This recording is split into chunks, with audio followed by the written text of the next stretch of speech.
Hey guys, welcome to AlbyTV. Let's get into story time. Hello, welcome to story time. I'm going to read a story called All in One Piece. Come and join me. Mr. Large was getting ready for work. "Don't forget the office dinner dance tonight, dear," he said. "Of course I won't," said Mrs. Large. "I've been thinking about it all year." "Are children allowed at the dinner dance?" asked Lester. "No," said Mrs. Large. "It'll be too late for little ones." "What about the baby?" asked Luke. "Granny is going to take care of everyone," said Mrs. Large, "so there's no need to worry."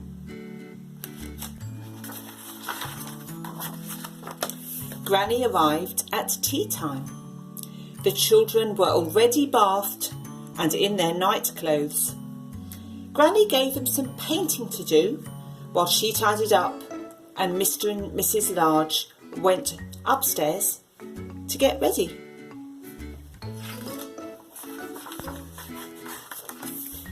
Luke sneaked into the bathroom while Mr. Large was shaving. "Will I have to shave when I grow up?"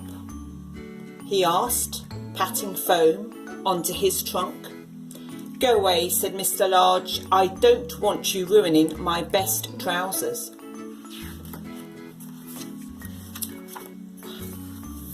The baby crept into the bedroom where Mrs. Large was putting on her makeup. Mrs. Large didn't notice until it was too late.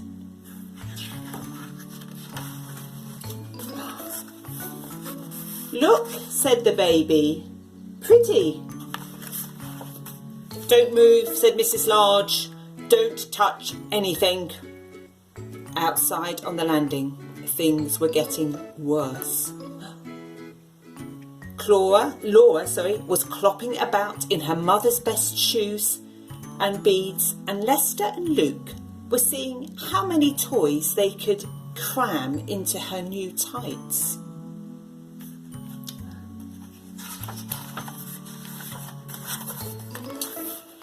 "Downstairs at once," bellowed Mrs. Large. "Can't I just have one night in the whole year to myself? One night when I am not covered in jam and poster paint? One night when I can put on my new dress and walk through the front door all in one piece?" The children went downstairs to Granny. Mr. Large followed soon after, very smart in his best suit. At last Mrs. Large appeared in the doorway. "How do I look?" she asked. "Pretty mummy," gasped the children. "What a smasher," said Mr. Large.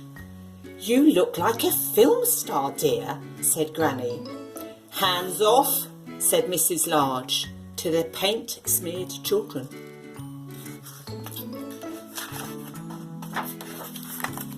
Mr. and Mrs. Large got ready to leave. "Goodbye, everyone," they said. "Be good now." The baby began to cry. "Just go," said Granny, picking her up. "She'll stop as soon as you have left. Have a lovely time." "We've escaped," said Mr. Large with a smile, closing the front door behind them. "All in one piece," said Mrs. Large, "and not a smear of paint between us."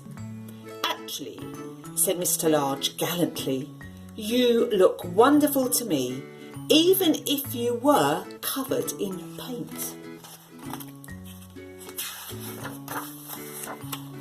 Which was perfectly true, and just as well. Really. The end. Thank you for joining me. Bye-bye.